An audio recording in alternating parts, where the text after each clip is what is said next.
terlepas apakah ini ada kaitannya atau enggak, saya pikir pada intinya, pada prinsipnya pihak kepolisian harus segera mencari tahu dan menindak atau menangkap pelakunya. Dan kemudian supaya kita tidak jadi berandai-andai atau mencurigai gitu. Tapi sejauh ini saya curiga itu mafia judi online. Gitu. Karena ya siapa lagi yang mau marah kepada Kejaksaan Agung gitu.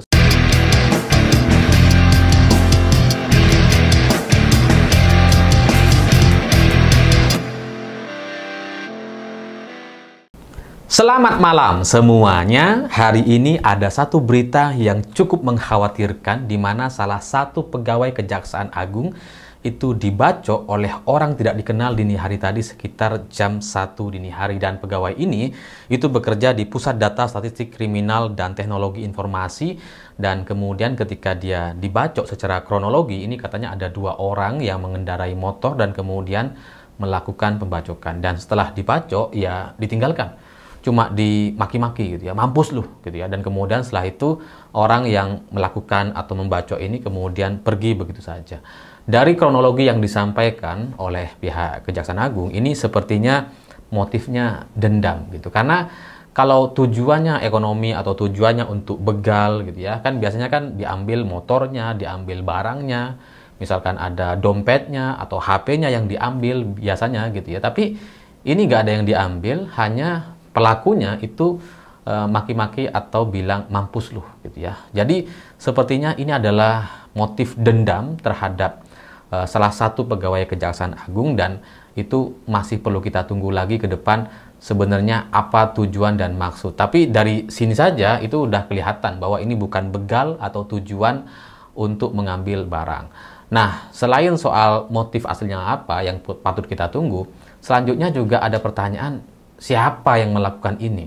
Siapa pihak yang mau menyerang staf atau pegawai Kejaksaan Agung? Karena berani-beraninya gitu kalau orang biasa gitu ya.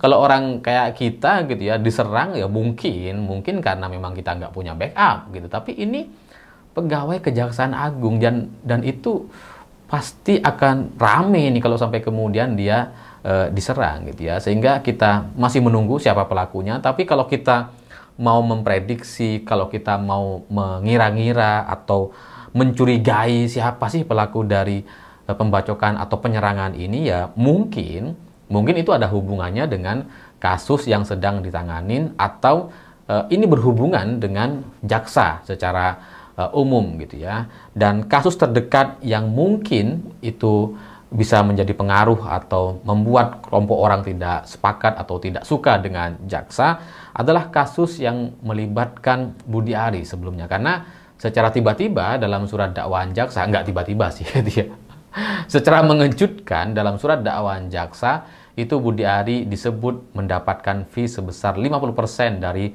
proyek pengamanan website judi online. Dan gara-gara surat dakwaan jaksa ini itu bikin gempar banyak orang, dan kemudian jadi kaget karena ternyata Budi Ari masuk di dalamnya. Dan bahkan Budi Ari dan Projo juga nggak terima dengan beredarnya surat dakwaan jaksa itu dan menyebutkan bahwa itu framing, hoax, fitnah, dan sebagainya. Tapi setelah narasi-narasi yang dibangun sama Projo dan Budi Ari soal framing, hoax, atau fitnah, dan menyerang pribadi dan sebagainya itu, ternyata Kejaksaan Agung itu pasang badan gitu ya, bahwa apa yang disampaikan dan dibacakan oleh jaksa dan sudah dituliskan itu pasti berdasarkan bukti dan fakta lapangan. Jadi jaksa penuntut umum itu tidak bisa kemudian keluar dari hasil penyidikan atau bukti-bukti yang mereka sudah dapatkan. Sehingga kalau Budi Ari sudah disebutkan di situ, ya pasti itu sudah sesuai fakta bahwa Budi Ari memang terlibat dan ada di dalamnya.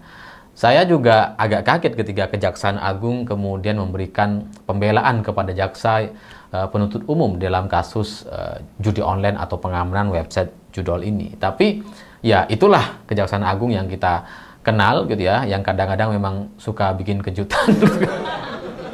Karena dengan satu pernyataan Kejagung itu kemudian memastikan bahwa semua narasi-narasi yang dibangun sama Projo ataupun Budi Ari itu jadi otomatis terpatahkan. Dan 3 hari setelah Kejaksaan Agung memberikan klarifikasi atau pasang badan kepada jaksa penuntut umum dan mengatakan bahwa eh, nama Budiari yang masuk dalam surat dakwaan jaksa itu dipastikan berdasarkan fakta, hari ini 3 hari setelahnya ini kemudian muncul insiden pembacokan kepada staf Pusat Data Statistik Kriminal dan Teknologi Informasi. Saya nggak tahu apakah ini akan ada hubungannya dengan judi online dan sebagainya, tapi kok cukup dekat sekali gitu ya. Dari sisi posisi atau jabatannya itu, ini termasuk teknologi dan informasi, dan itu dekat sekali dengan judi online, sehingga ini semakin mencurigakan apakah kemudian ini ada kaitannya dari mafia-mafia judol yang tidak terima kepada jaksa penuntut umum yang sebelumnya menyebut nama Budiari atau sedang memproses kasus judi online di Indonesia. Karena apa yang dilakukan oleh jaksa, oleh aparat penegak hukum dengan kemudian menuntut 24 orang staf kementerian itu memang pasti akan mengganggu bisnis mafia judi online di sini gitu. Jadi mungkin mereka ada ketidaksukaan, ada dendam, dan kemudian melakukan penyerangan terhadap salah satu staf kejaksaan ini. Dan ya yang diincar kok kebetulan ada hubungannya sama teknologi dan informasi.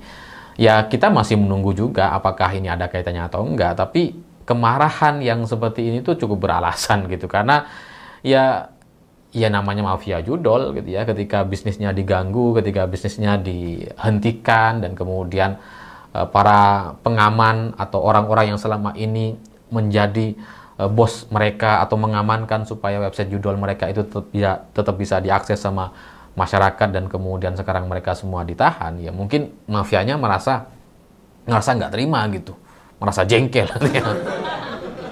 Ya, jadi ya ini menjadi satu kemungkinan dan kecurigaan yang sangat kuat sekali gitu, karena ya kasus terdekat itu menyangkut soal surat dakwaan jaksa, dan kemudian orang yang diserang juga seperti dekat sekali atau ada hubungannya dengan teknologi dan informasi, sehingga ya apakah ini sebenarnya ada kaitannya atau enggak, kita menunggu dari penyelidikan yang mungkin nanti akan dilakukan oleh pihak kepolisian. Karena alasan penyerangan terhadap staf Kejaksaan Agung ini ya pasti cuma dua. Alasan utamanya pasti soal dendam. Kemungkinannya cuma dua. Apakah itu ada urusan pribadi atau ada masalah terkait lembaga atau jaksa secara umum. Makanya kemudian diseranglah salah satunya gitu.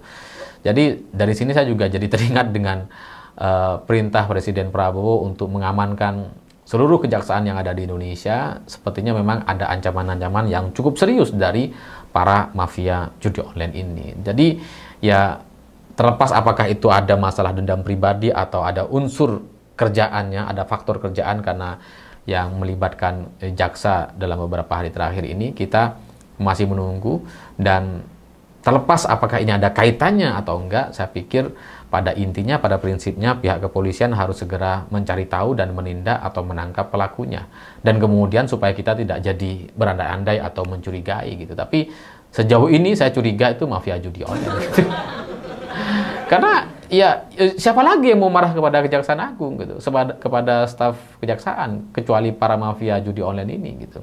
Kalau yang lain-lain kan kayak mafia timah, mafia minyak, itu kan kasusnya sudah berlalu agak lama gitu. Yang baru-baru yang hangat ya masalah judi online gitu. Jadi ya saya berharap segera dilakukan penangkapan dan supaya motifnya menjadi sangat jelas, karena pembacokan kepada staf atau pegawai Kejaksaan Agung ini benar-benar menghina sekali gitu. Kayak berani sekali pelaku untuk melakukan hal yang seperti ini. Karena aksi-aksi pembacokan atau aksi premanisme yang seperti ini tuh seolah-olah dia tuh berkuasa, seolah-olah dia ini di atas hukum, seolah-olah dia ini kebal hukum dan kemudian bisa melakukan apa saja gitu. Karena ya kalau staf Kejaksaan Agung aja diperlakukan seperti itu, ya apalagi kita yang bukan siapa-siapa, yang bukan bagian dari aparat di Indonesia gitu ya. Jadi ini benar-benar sangat mengkhawatirkan, dan saya juga jadi cukup khawatir karena juga sering sekali membahas soal judi online gitu kan. Ya meskipun dalam pikiran dan keyakinan saya ya itu tidak akan terjadi gitu. Tapi ya kita harus kemudian melakukan tindakan yang terukur supaya ini tidak terulang di masa yang akan datang, dan supaya masyarakat bisa merasa aman karena ada penanganan gitu. Dan apa yang terjadi kepada staf Kejaksaan Agung hari ini, semoga itu bisa diterima sebagai sebuah motivasi supaya mereka tetap semakin keras, semakin berani, agar ke depan para mafia-mafia ini jadi tidak berani lagi untuk melakukan hal itu, atau kalau perlu para mafianya juga kemudian diringkus aja semuanya gitu. Karena masalah judi online ini sudah bukan lagi hanya soal uang, bukan hanya lagi soal masalah sosial, tapi ini sudah memang bertaruh nyawa. Ada banyak nyawa yang kemudian hilang atau melayang begitu saja gara-gara judi online ini. Jadi kalau para mafia sedemikian teganya gitu ya itulah gerak para mafia. Tapi kalau misalkan segala dugaan atau apa yang saya sampaikan ini salah, ternyata ada masalah pribadi, misalkan staf Kejaksaan Agung ada masalah pribadi dengan orang lain gitu ya, tidak ada hubungannya sama mafia judi online dan sebagainya, ya saya merasa tetap sama saja gitu ya. Saya tetap merasa bahwa yang namanya mafia judi online itu tetap harus kita lawan, terlepas dari apapun cara dan motifnya ke depan. Saya pikir itu. Terima kasih sudah menonton. Begitulah kura-kura.